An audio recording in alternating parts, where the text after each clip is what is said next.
प्रकाश यादव जी, यहाँ पर अहंकारी हो गए राहुल गांधी, ये भी कहते नजर आते हैं अमित शाह। मतलब उन्होंने तो साफ तौर पर कहा कि भाई जय पराजय हमने राजनीतिक मोर्चों पर कई बार देखी है, लेकिन हारने के बाद लोग कैसे अहंकारी हो रहे हैं?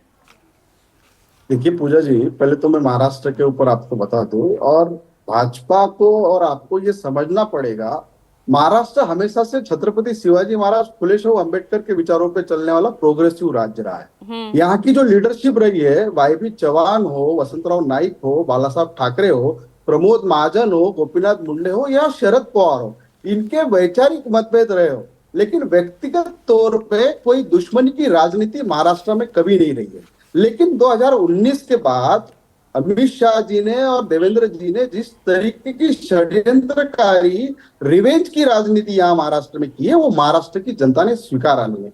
आप ये जो चुनाव होने वाले हैं, ये महाराष्ट्र के अस्मिता पे होने वाले हैं। उद्धव ठाकरे जी ने जो अब्दाली का एक ये कहा है, उसके ऊपर मैं आपको बता दूं कि महाराष्ट्र के अंदर जिस तरीके के उद्योग गुजरात लेके जाने गए, अदानी को जिस तरह यहाँ जमीनें रेवड़ी की तरह बांटी जा रही है शिंदे सरकार के द्वारा, तो कहीं ना कहीं अब्दाली जैसा हिंदुस्तान पे आके आक्रमण करके लूटता था, उसी तरह महाराष्ट्र के कैपिटल जो सबसे बड़ी एक ये है सत्ता है, आर्थिक ताकत है, उसको तोड़ने का काम अमित शाह कर रहे हैं। तो कहीं ना कहीं अब्दाली का ही काम अमित शाह कर रहे हैं। तो उद्धव जी ने कुछ गलत नहीं कहा है। मैं आपके पास आ जाऊं तो आपके भाई, सवाल का अगर जवाब आप पर वार किया जाता है तो सीधा आपके पिछले 58 सालों के आपके प्रशासन को गिना दिया जाता है। क्या किया? आप गरीबों की बात कर रहे हैं, आपने क्या किया गरीबों ने? ये सवाल उठाता है आज तक हिंदुस्तान में जो भी हुआ है, जो भी निर्माण किया है, वो कांग्रेस ने किया है, और जो बेचने का काम 10 साल में हुआ है वो भाजपा ने किया है। पूरे देश की जनता ने देखा। और लोकसभा के जो चुनाव थे, ये मोदी जी के खिलाफ थे।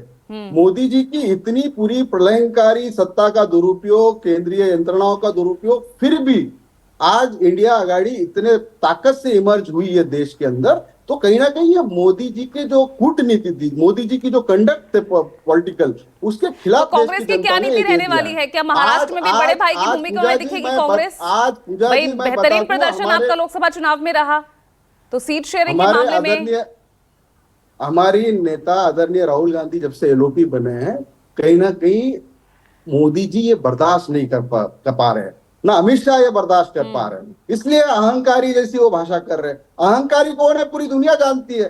मोदी जी और अमित शाह कितने अहंकार से भरे हुए हैं, और देश की 140 करोड़ जनता को वो अपना गुलाम समझते, तो पूरी जनता आज देख रही है।